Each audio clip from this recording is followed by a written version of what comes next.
जय गुरुदेव। सभी को मेरा प्रणाम। पिछले वीडियो में हमने जाना कि गायत्री मंत्र के ओम अक्षर का क्या अर्थ है। आज हम जानेंगे गायत्री मंत्र के अक्षर भूः, भुवः, स्वः, इनका क्या अर्थ है। आइए सबसे पहले जानते हैं भूः का अर्थ। मुनि लोग प्राण को भू कहते हैं। यह प्राण समस्त प्राणियों में सामान्य रूप से फैला हुआ है। इससे सिद्ध है कि यहाँ सब समान हैं। अतएव सब मनुष्यों और प्राणियों को अपने समान ही देखना चाहिए। अपने समान सबको कष्ट होता है, इसीलिए किसी को सताना नहीं चाहिए।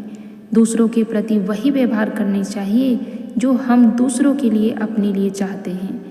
सब में समत्व की दृष्टि रखनी चाहिए। कुल, वंश, देश, जाति, समुदाय, स्त्री, पुरुष आदि भेदों के कारण किसी को नीचा ऊंचा, छोटा बड़ा नहीं समझना चाहिए। उच्चता और नीचता का कारण तो भले बुरे कर्म ही हो सकते हैं। तो हमने जाना भू का अर्थ, यानी कि हम अपने समान ही सभी को समझें, ना कोई हमसे बड़ा ना कोई हमसे छोटा। जितना दुख हमें होता है उतना ही दुख सामने वाले को भी होता है। इसीलिए हमें अपना व्यवहार सोच समझ के करना चाहिए। आइए अब जानते हैं भुवः का अर्थ। संसार में समस्त दुखों का नाश ही भुआ कहलाता है। कर्तव्य भावना से किया गया कार्य ही कर्म कहलाता है। परिणाम में सुख की अभिलाषा को छोड़कर जो कार्य करते हैं वे मनुष्य सदा प्रसन्न रहते हैं। मनुष्य का अधिकार कार्य करना है। फल देने वाला ईश्वर है। अमुक वस्तु प्राप्त होने पर ही सुख माना जाए, ऐसा सोचने के बजाय ऐसा सोचना चाहिए कि कर्तव्य पालन ही हमारे लिए आनंद का सर्वोत्तम केंद्र है। जो अपने कर्तव्य कर्म को ही लक्ष्य मान लेता है वह कर्मयोगी हर घड़ी सुखी रहता है। जो इच्छित फल की आशा लिए लटका रहता है उस तृष्णावान को सदा सत्कर्म करते रहना चाहिए। गीता के कर्मयोग का यही तत्व है, यानी कि हमें कर्म करना चाहिए, उसके फल के लिए अपने आप को अटका कर नहीं रखना चाहिए। फल देने वाला तो ईश्वर है, वह हमें हमारे कर्म के अनुसार उचित फल अवश्य देगा। इसीलिए सदैव अपने कर्म को करते जाइए और सब कुछ भगवान पर छोड़ दीजिए। अब जानते हैं स्वः का अर्थ। स्वः यह शब्द मन की स्थिरता का निर्देश करता है। चंचल मन को सुस्थिर और स्वस्थ रखो, यह उपदेश देता है।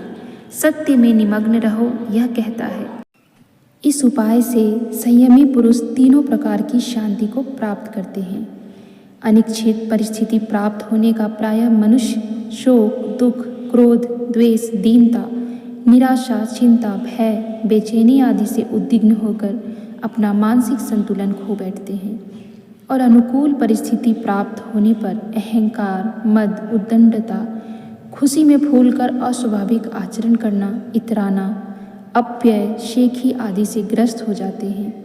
ये दोनों ही स्थितियाँ एक प्रकार का नशा या ज्वर है। ये विवेक को अंधा कर देते हैं, जिससे विचार और कार्यों की उचित श्रृंखला नष्ट भ्रष्ट हो जाती है और आदमी अंधा तथा बावला बन जाता है। इन सत्यानाशी तूफानों से आत्मा की रक्षा करने के लिए मन को स्थिर, संतुलित, स्वच्छ एवं सत्य प्रेमी बनाना चाहिए। तभी मनुष्य को आत्मिक, बौद्धिक तथा शारीरिक शांति मिल सकती है। यानी कि हमें स्व अक्षर यह समझाता है कि हमें दोनों परिस्थितियों में एक जैसे रहना चाहिए। फिर चाहे वो सुख हो या दुख हो, हमें विक्षिप्त भी नहीं होना चाहिए और अधिक उन्माद भी नहीं होना चाहिए। दोनों परिस्थिति में एक समान भाव से रहना चाहिए, यानी ना तो हमें दुख का कोई भय हो और ना सुख की बहुत ज़्यादा खुशी हो। हम दोनों परिस्थिति में अपने आप को स्थिर रखें, समता के भाव में रखें और समान भाव में रखें। तो आज हमने जाना भू, भुवः और स्वः के बारे में।